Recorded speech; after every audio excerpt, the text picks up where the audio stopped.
Salut mon boug, salut mon type. Ok, bienvenue à toi dans Boss Up, tu connais déjà l'histoire. Allez, on y va sans plus tarder mon type.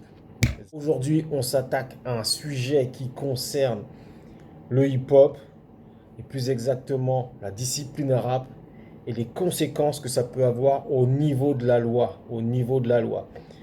Donc, voilà le délire. Il y a un type de rap qui s'appelle le drill, la drill, tu dis comme tu veux, on va pas s'embrouiller là-dessus, c'est pas grave.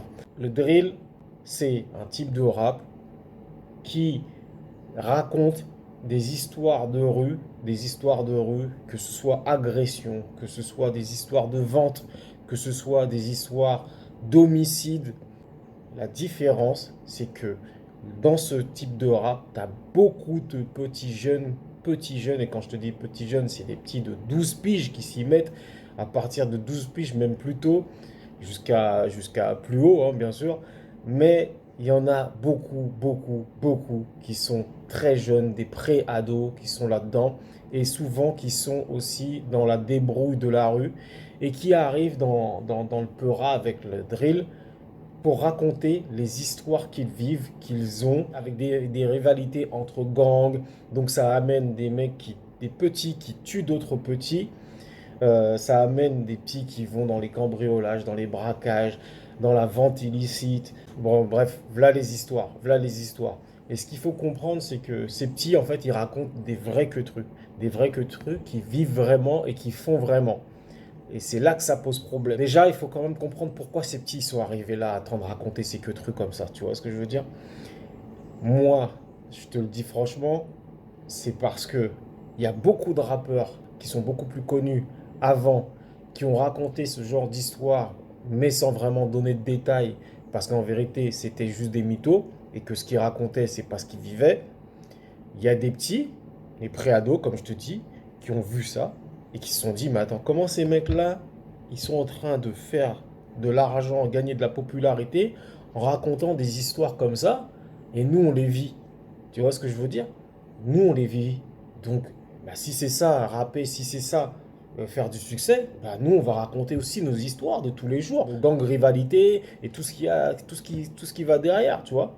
Donc les petits, les préados, ils arrivent, ils se disent, bon, bah, moi, je vais lancer ma vérité sur la bande. Sauf que, sauf que, quand je te dis la bande, je te dis la bande sonore, hein, bien sûr. Sauf que le problème, c'est que eux, ils arrivent avec les vrais dossiers, les vrais noms. Ils se rendent pas compte qu'en fait, ils sont en train de s'auto-balancer, auto-poucavrer. Tu vois ce que je veux dire? Et c'est malheureux parce que un truc que tu ne sais peut-être pas, mais c'est que la police est à l'écoute des sons comme ça. Et surtout le drill, c'est venu encore plus les aider. Et je t'assure que même dans les séries maintenant, ils en parlent du fait que la police vient écouter les lyrics du drill parce que là-dedans, ils peuvent recouper plein d'informations pour pouvoir sceller leur enquête. Tu vois ce que je veux dire? Okay, what am I looking at here? The music's called drill. It's made famous by Chief Keef out of Chicago. It's spread everywhere. It's like competition on whose crew is the hardest. I've seen this crap in street crime. They be shooting each other up all over the city. What is that? New video just dropped. Always stay strapped at a pole. I never lack cause I know. Always move tack on the road. I might go in and out your crib. That's something you'll never know. That's something I really did. That's something I really live. I got. This looks like a confession. Look, Glock with extended mag, that's probably the same strap they use in the robbery. And check out G. He's waving the Vic's chain around. Can they really be that stupid? And these kids are clout chasing. The dummies want to be famous so bad, they're doing our job for us. Et c'est exactement ce qui se passe. D'ailleurs, Bobby Schmurder, il y a quelques années de ça, tu vois bien, lui, il a fait de la zonzon, bah, parce que dans les lyrics, il livrait des choses, des informations qui ont pu servir au FBI et à la police. Tu vois ou pas? Donc, il était jeune, justement, Bobby Schmurder, il était beaucoup plus jeune quand il est arrivé. Quand je te parle de préado, tu vois le délire? Voilà. Donc, voilà dans quel univers on est, voilà ce qui se passe, voilà l'atmosphère. Si bien qu'à un moment même, le maire de New York a voulu voir s'il n'y avait pas moyen carrément d'interdire le drill, tu vois ou pas? Donc là, on commence à rentrer dans les libertés d'expression. Et c'est là qu'on amène l'autre angle de cette histoire. C'est que il y a deux noms que tu connais forcément, je pense, si tu te respectes un peu dans le hip-hop, Jay-Z et Meek Mill. Jay-Z et Meek Mill, apparemment, puisqu'ils voient que le FBI, que la police arrive à avoir des arrestations parce qu'ils recoupent des informations sur les lyrics des petits, parce qu'ils s'en servent, ils font écouter les lyrics au jury lors des procès et que ça donne après des arrestations définitives, tu vois. Les petits, ils sont jetés en prison, en détention juvénile ou en prison. Parfois, ça va jusque-là. Donc, Jay-Z, Meek Mill, ils arrivent avec un projet de loi pour empêcher la police, empêcher l'utilisation par le FBI et la police des lyrics dans le rap, tu vois, des lyrics des artistes dans le rap pour pouvoir les faire arrêter, les faire condamner. Franchement, quand tu t'entends ça, tu te dis, bon, a priori, c'est quand même plutôt une bonne nouvelle, ce projet de loi. Parce que tu te dis, bah, au moins, ça va éviter qu'on puisse utiliser leurs paroles contre eux. Mais, il y a toujours un mais, comme on dit.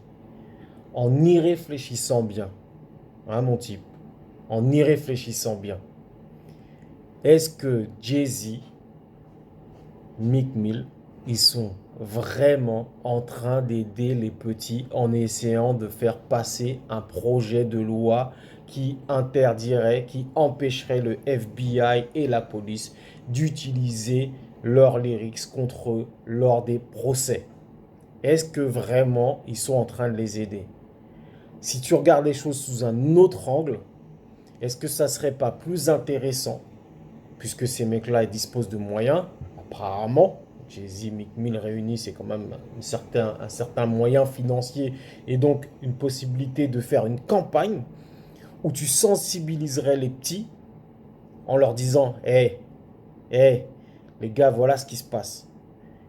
Il y a eu tant d'arrestations, tant de condamnations à cause de mecs, de petits comme vous, qui se sont mis à péra dans le drill et qui en fait se sont mis à balancer sur eux-mêmes.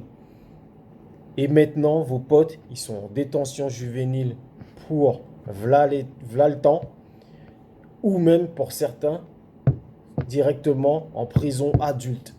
Ok ? Donc voilà ce que vous risquez, vous, quand vous vous enlivrez dans ce genre de lyrics, de peura, dans la drill, et vous balancez tous vos détails comme ça. Voilà ce que vous risquez. Donc là, est-ce que là, tu ne protèges pas plus les petits quand tu fais ça? Non seulement tu les protèges, mais il faut comprendre que le rap, la musique, ça a une force.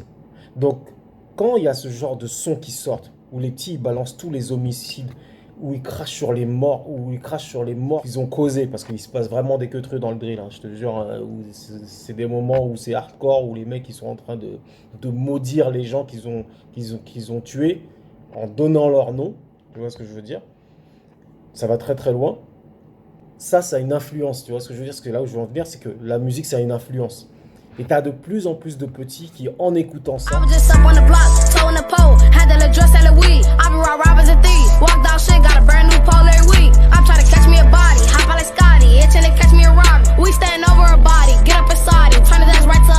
qui sont plus ou moins dans la rue, vont encore plus y rentrer, tu vois. Et ça fait que ça n'arrête pas. C'est comme une espèce de recyclage, tu vois le délire ou pas, où il y a plein de petits qui arrivent tout le temps, qui ont un petit succès comme ça dans le drill. Et puis, en fait, le petit succès, c'est un petit succès de popularité, mais le genre, il tombe pas forcément. Par contre, il tombe pour les petits labels, enfin, certains petits labels qui sont en fait cachés par des grosses maisons de disques, en vérité. Bref, on va pas rentrer dans les détails, c'est un autre sujet. Mais voilà. Il y a du genre en jeu, mais pour les personnes qui touchent vraiment. Donc pourquoi Jay-Z, pourquoi Meek Mill ne ferait pas plutôt une campagne pour sensibiliser les petits, ce qui amènerait sans doute à les rendre plus prudents et carrément peut-être à changer leur façon de délivrer les messages et changer leurs lyrics même. Tu vois ce que je veux dire? Je pense que c'est dans cet angle-là qu'il faudrait creuser. Maintenant, la question à se poser, c'est pourquoi eux, ils n'ont pas pris cette option-là. Jay-Z et Meek Mill. Pourquoi ils n'ont pas pris cette option-là? Là, on commence à rentrer dans un autre angle, dans un autre niveau de réflexion et d'analyse et d'observation. Et là, ça va peut-être te choquer ce que je vais dire, mais peut-être que Jay-Z et Meek Mill ne sont que des espèces de représentants, genre des représentants de la rue, parce qu'ils ont une certaine crédibilité, ok? Mais est-ce qu'ils agissent vraiment de leur propre chef? Est-ce qu'il n'y a pas des personnes plus haut placées que Jay-Z et Meek Mill qui les envoient en ambassadeurs pour ce projet de loi qui, en vérité, si effectivement les petits ils se mettent à changer leurs lyrics, si il y avait une campagne de sensibilisation, est-ce que du coup, ça générerait pas moins de genre? Tu vois ou pas? Est-ce que ça générerait pas moins de genre? Parce qu'il faut bien se rendre compte d'un truc. C'est que le drill, c'est du marketing de la misère et de la mort entre petits. C'est du vrai marketing de ça. Tu vois ou pas? Suis-moi bien. Dans le drill, on fait du marketing de petits pré-ados avec des Glocks qui vont tuer d'autres pré-ados, eux-mêmes avec des Glocks, et tout ça dans une atmosphère illicite de street business, de mort. Tout ça tourne autour de la mort de tous ces gens de quartier, de tous ces petits de quartier. Donc, est-ce qu'on veut vraiment sauver les vies de ces petits-là en empêchant la police d'utiliser leurs lyrics contre eux? Parce que si on veut vraiment sauver leur vie, est-ce que c'est pas justement les empêcher de rentrer dans ce street business-là et aussi d'en faire la promotion pour éviter que d'autres petits soient encore plus tentés de rentrer là-dedans? Tu vois ou pas? Donc c'était vraiment une question à se poser, c'était vraiment une question à Boss Up qu'on voulait soumettre. On reviendra sur le dossier au fur et à mesure que les choses avanceront parce que c'est très intéressant. Tu as vu dernièrement, il y a eu pas mal d'arrestations. Bon là c'est un autre délire, même si c'est un peu voisin. Il y a Young Thug qui est un peu dans la sauce là, enfin surtout son entourage parce que lui je pense qu'il va s'en sortir. Mais en tout cas, il y a toute cette ambiance, il y a toute cette atmosphère autour des lyrics dans le rap qui devient intéressante à étudier et voir si vraiment c'est l'intérêt des jeunes et pas l'intérêt financier qui est en train de passer là, qui est en train de se passer sous nos yeux. Tu me suis mon bug? Ok, donc c'était la question à poser. Tu connais déjà, on se retrouve bientôt. D'ici là, tiens-toi bien, tiens-toi prêt.